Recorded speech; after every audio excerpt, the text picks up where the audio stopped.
Welcome back. The topic of today's mini debate, events in Iraq's autonomous region of Kurdistan. That region has been in the news for a number of reasons in recent days. The Baghdad parliament has handed the role of Iraqi president to the veteran politician Fuad Massoum, who is, of course, a Kurd.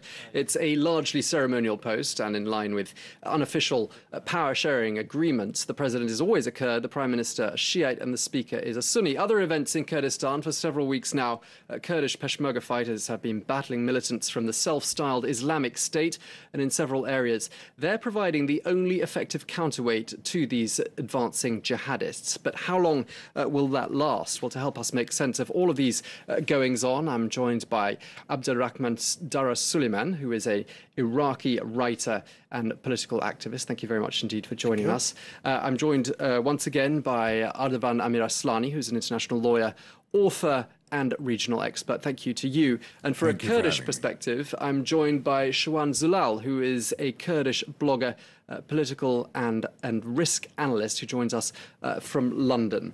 Let me start with you, to my right, Mr. Aslani.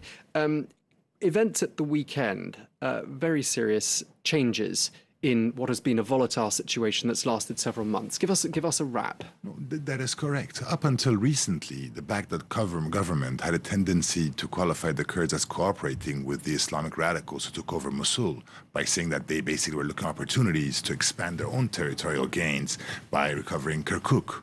However, since yesterday, a monumental shift has occurred. The Islamic radicals, in order to gain access to the largest Iraqi dam that provides the largest amount of electricity for this country, washed through 3 Kurdish villages, massacring the population and annihilating the Turkish Peshmerga that were over there. This implies that the Kurds today will react. And as a matter of fact, the PKK, the Turkish branch of the Kurdish community, officially asked the entire Kurdish population worldwide, all those in Iran, in Syria, in Iraq, and in Turkey, to participate and join hands in hand against the Islamic radical fighters. So this is probably a game-changing event that took place. Okay, let me turn to you, Mr. Suleiman. Game-changing events we've just heard described there.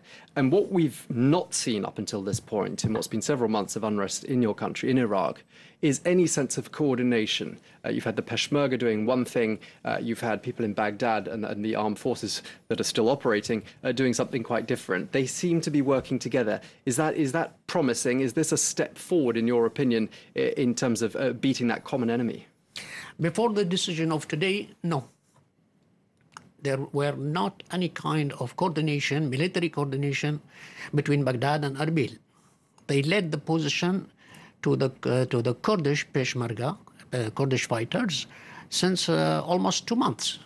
And the Kurdish fighters, in fact, were in position of defensive positions, especially outside the areas which called in the Iraqi constitution the disputed areas, the disputed territories.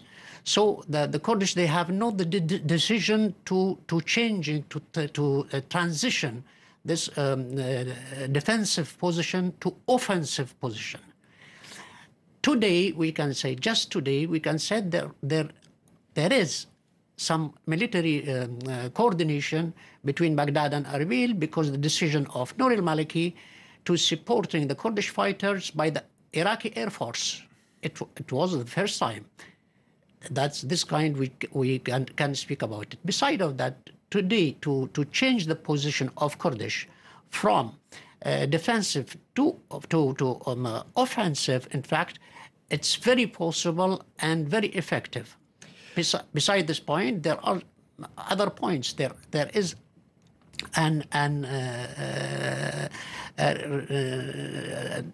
help and supporting from the Kurdish of Syria and the Kurdish of Turkey. Most important of that third point is that there is a political decision today to fight together. That means the Baghdad and Erbil, they have an agreement to fighting together against ISIS. Okay, that's something that's a phenomenon which is about 24 hours old as far as anyone can tell, because all we've heard up until now is rather inflammatory accusations traded between Baghdad and Erbil. For example, we've heard the Iraqi prime minister accusing the Kurds of actually allowing militants from ISIS into their country. That is correct. As it was pointed out, up until 24 hours ago, there was a virtual Cold War between the Baghdad government and the Kurdish Autonomous Authority in Erbil. The Baghdadi people are accusing the Kurds of having facilitated the advance of the radical Islamists of the Islamic State, tending towards the capture of Mosul. But things have changed. The attack over these 3 Kurdish villages is going to be a game changer. And as was pointed out, the first time ever since the Islamic activists made a breakthrough in northern Iraq, the Kurds are going to cooperate with the Iraqi army. The Air Force coordinated its attacks against the Islamist radicals in support of the Kurdish Peshmerga fighters. Honestly speaking, with Iran, with Russia, with the United States, with now the Kurdish Peshmerga fighting against this caliph in Mosul, I don't think he's in a winner's camp today. Let's bring into the discussion Shwan Zulal, the Kurdish blogger who joins us now live from London. Of course, there must have been a huge sense of collective Kurdish pride that the Peshmerga have really provided the only form of counterweight to the Islamic State militants. But do you think after the weekend's events, there's perhaps it's a shift from collective pride to collective worry, and that means perhaps that bridges can be built with Baghdad? Well, I think what happened over the weekend, we saw the Peshmerga forces were overwhelmed by a huge offensive by the ISIS or Islamic State. And that has sort of shown, I mean, there's been various reports why that happened, but one of the biggest issues Peshmerga has been suffering from is lack of ammunition and lack of weaponry. As your guest and you mentioned in your earlier report that the Baghdad and Erbil are cooperating, but there's no such cooperation because the reason all this have been happening in the northern part of Iraq is that it's a failure of leadership in all of Iraq, and the only support Baghdad has been given today to the Kurdish fighters has been air support. So there's no military support, there's no ammunition, there's no weaponry coming from the rest of Iraq. There's nothing nobody's coming to aid of Peshmerga, and Peshmerga is very isolated. No country has come forward so far officially to sell them any weapons. I mean, they're willing to buy these weapons to defend themselves and ammunition, because one of the reasons Sinjar and the Rabia area, which fallen over the weekend, was because the troops, as we know, that the Kurdish Peshmerga are very well placed to defend their position, but because of lack of ammunition, and the surprise by the ISIS group, because this was not spotted by Peshmerga. They didn't realize that, that such a big attack will happen. That's why they retreated. But now there's a huge offensive is happening. There's over 10,000 Peshmerga surrounding the town. The 2 towns were taken over the weekends. And there are various reports now. The town is completely surrounded, and they're slowly going into the town to root out the ISIS group. So the Peshmerga is capable of doing this. But however, the problem is this is not sustainable. The ISIS have managed to get their hands over tens of billions of dollars worth of American weaponry and equipment when they took over Mosul.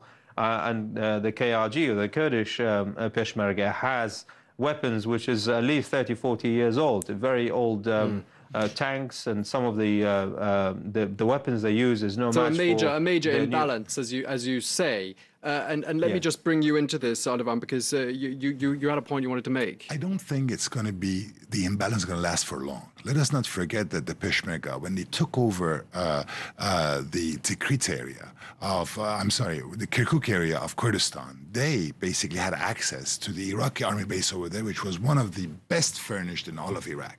It is true they don't have access to as much arms and ammunition as the Islamic radicals do, but things are changing. The Baghdad government will be compelled to provide them with ammunition. There are members in the United States Congress striving to allow the U.S. authorities to directly sell arms to the Peshmerga. But the Peshmerga, which basically means those who are willing to go towards death, are probably the most trained, the best qualified, and the best capable of blocking the advance of the Islamic radicals. And the simple fact that the Islamic radicals managed to take over Sinjar and these 3 villages is basically because the Kurds, they couldn't even contemplate the possibility that they were that foolhardy to challenge the Kurds. It's going to be a radical shift in the balance of power today in Iraq, and I'm certain that new avenues of cooperation will be identified by the Kurds and the Iraqis now. Does Iraq even have the weaponry to provide the Kurds? I want just to clarify a point. That's the events of pulling out the Iraqi armies. It was not an easy event. In fact, this pulling out, it's left gaps, great gaps, and great voids in the area, in the fronts. That's mean if I return back to the subject of Kirkuk.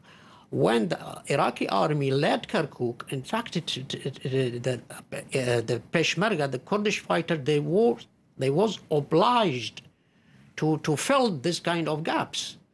But they cannot alone still fighting as they did, still fighting since 2 months alone without any supporting from anyone. So ISIS is against every one of us. Normally, every one of us must be against ISIS. I'm afraid, gentlemen, we're going to have to leave it there because we're out of time. It's a fast-changing situation, and it clearly merits a second debate and a much longer one. But I'd like to thank everyone for participating. We're going to have to leave it there. Thank you very much indeed for watching.